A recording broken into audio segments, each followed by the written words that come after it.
I'm Emily. I'll be talking through some of the results from the global analysis of the impact that pollution is having on species around the world.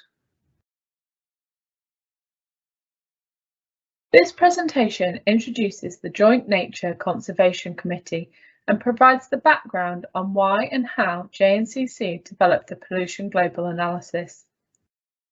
This video is the second out of a series of 3 videos created to support the delivery of the Reducing Pollution Through Partnership project.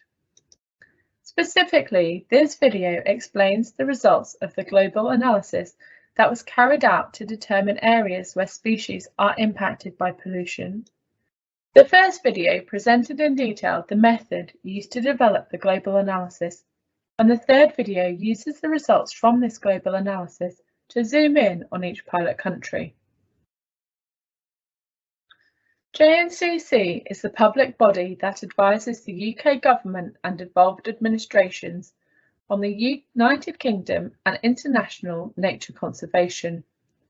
Our people are dedicated to providing high-quality scientific evidence and advice on the natural environment. The aim of this project is to scope and help design a wider pollution programme to be delivered by the United Kingdom in low and middle income countries. The programme is to enhance the ability of these countries to manage and to reduce air, chemical and waste pollution. Our priority is to engage early with pilot countries to understand how better to deliver a fit-for-purpose pollution programme in the future. JNCC was commissioned by the United Kingdom Department for Environment, Food and Rural Affairs to deliver the project scoping year. The results of the global analysis will be used to inform options to take forward when designing a pollution programme in low and middle income countries. By identifying hotspots of pollution affecting biodiversity in low and middle income countries, we hope to increase our understanding on where to focus the programme effort. As mentioned in video 1, the methods video, JNCC and DEFRA held a workshop with pollution experts to discuss what was the best way forward in starting discussions and designing a pollution programme. The general consensus from that workshop was to develop a pollution global scale analysis using the IUCN Red List, followed by local sense check in select pilot countries.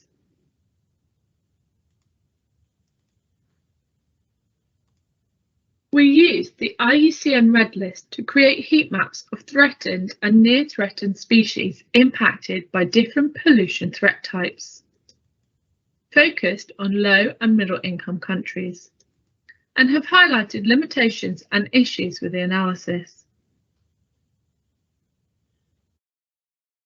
This is a heat map created by overlaying information from IUCN Red List and pollution categories. You can see that some places are definitely darker than others, some countries more than others, but even within countries, you might be able to pick out, for instance, some river systems or lakes and areas that are more impacted than others. The IUCN Red List provides a database with information on threatened species, which is a fantastic source of information for conservation. Heat maps like this can be created by overlaying different layers of information that you may find relevant, such as threatened species or species richness, and you can select threats to look at which species are affected. In this slide, you can see a heat map for ODA countries. Darker colours represent higher number of species listed as threatened by pollution. So, for example, Indonesia, the Philippines and India are highlighted as countries with higher number of species listed in the Red List as threatened by pollution. ODA countries are those that are eligible to receive official development assistance. They consist of low and middle income countries based on gross national income. To show an example of how this analysis can be used, you can create a subset of the information that you find useful. In this table, the information was filtered to consider only ODA recipient countries. You can see that Indonesia, the Philippines, and Malaysia are the top 3 countries in this subset with species impacted by pollution. Another way of looking at it is thinking about the species threatened by pollution as a proportion of all threatened species per country.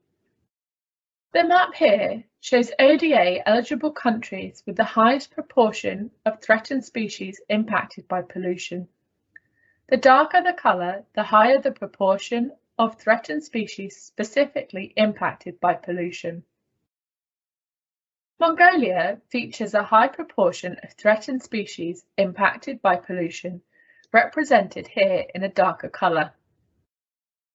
This means that although Mongolia has a small number of threatened species, a high proportion of those species are actually in decline due to pollution.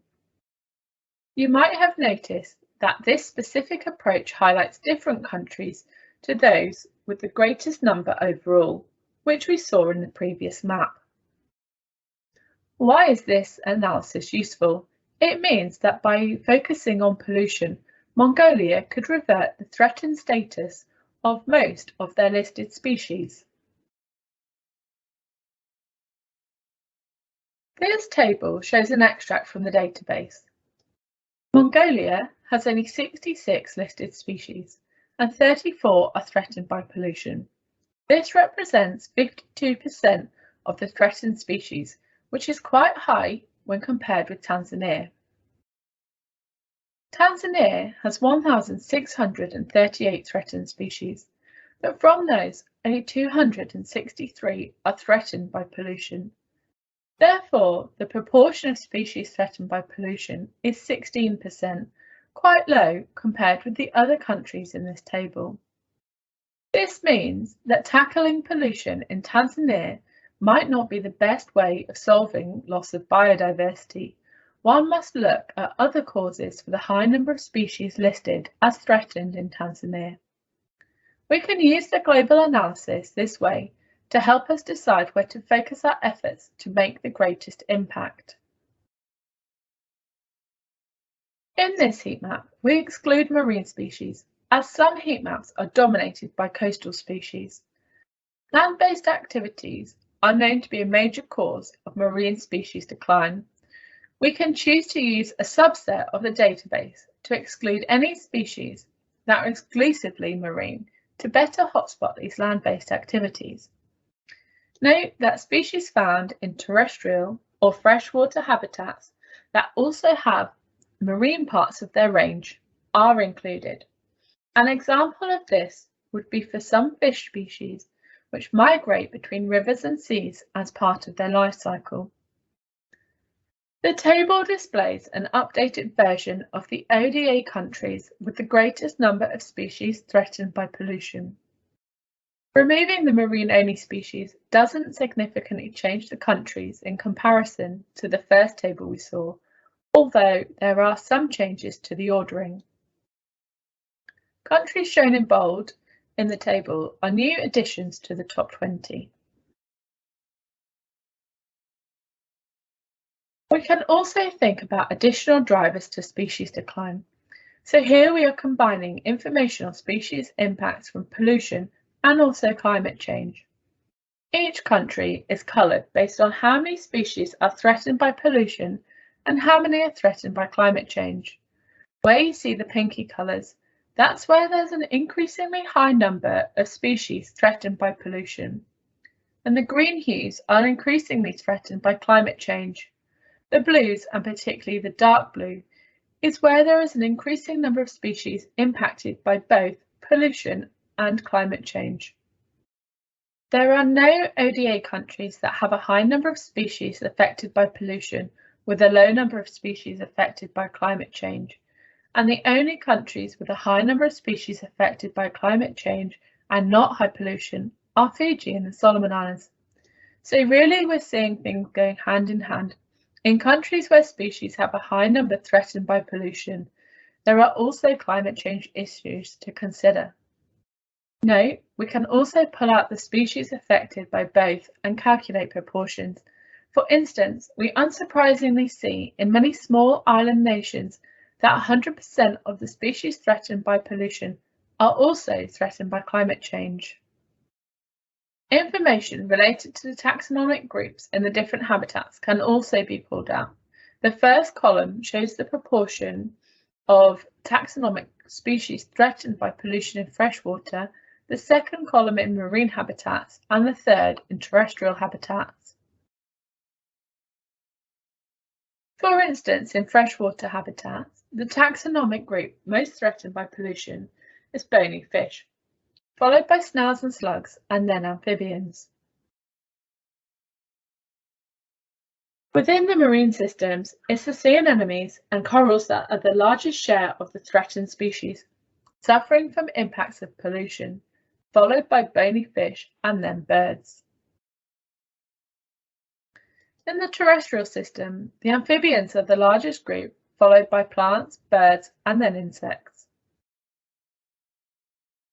In summary, the global analysis shows that the taxonomic groups most impacted are fish in freshwater systems, followed by snails and amphibians, reef corals in marine systems, followed by fish and birds, and amphibians in terrestrial systems, followed by plants, birds, and insects.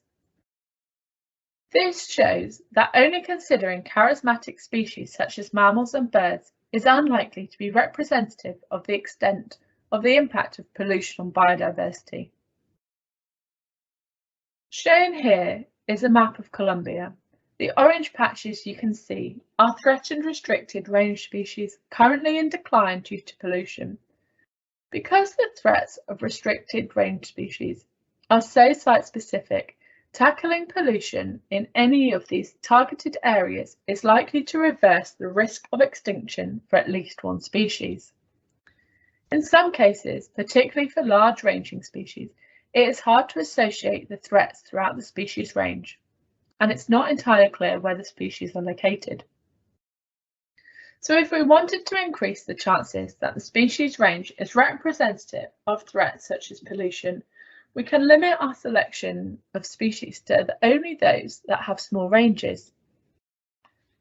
So here we demonstrate using the IUCN definition of restricted range, which is species whose entire area of occupancy is up to a maximum of 2,000 kilometers squared. All these areas are so small that the species would likely be endemic to a single country. Once again, this shows that we can use the global analysis to answer specific questions and to help us decide where to focus our attention. This table shows the top 20 countries with the greatest number of restricted range species, which could potentially benefit from site-specific pollution reduction interventions. Why is this approach useful? If you want to have a significant impact on reversing the threat to many species, focusing efforts on tackling pollution in very specific locations might be easier and therefore more efficient. This might be the case for Indonesia, Mexico, Colombia, and Sri Lanka. Finally, we thank you for taking the time to listen to this presentation. We are happy to answer any questions. Our contact details can be found on the slide.